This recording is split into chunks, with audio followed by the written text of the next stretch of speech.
We're talking today with Patrick, who has a wonderful new blog and website called Southern California Wines. That's right. And where he is doing some wonderful pairings and recipes. So anyway, he's talking today about our 2010 Sweet Sophie.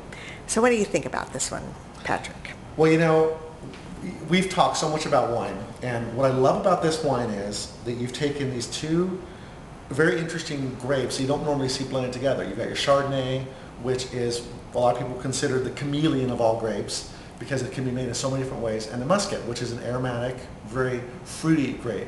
So you've created this beautiful nose. The first thing I love about this is this very aromatic nose.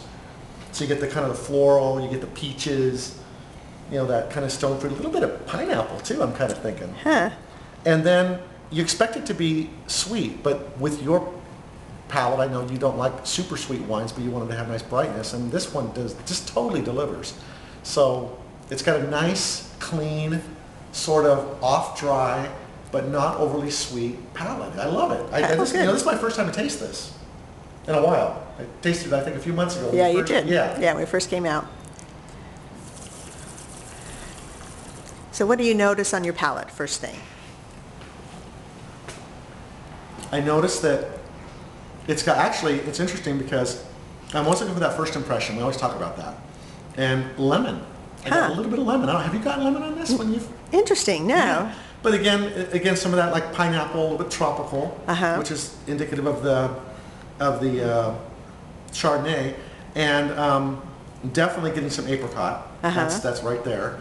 And I like it because it's so bright up front. It's real crisp, and the acid it's not high acid, but it's just bright. So it's great aperitif wine. Great. Well, Patrick, what do you mean by aperitif wine?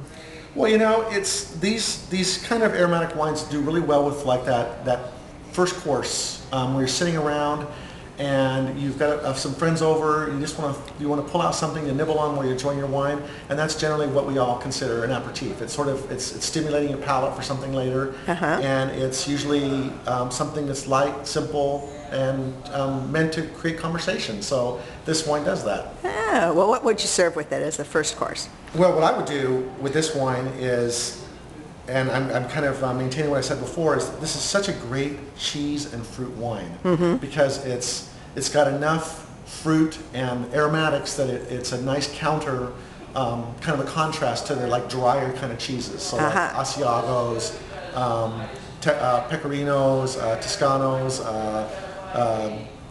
all those Italian dry wines, dry cheeses, are great with this wine because of the kind of dry, almost saltiness, and the fruitiness of this kind of counters it. And then dried fruit, dried apricots, dried pears, almonds.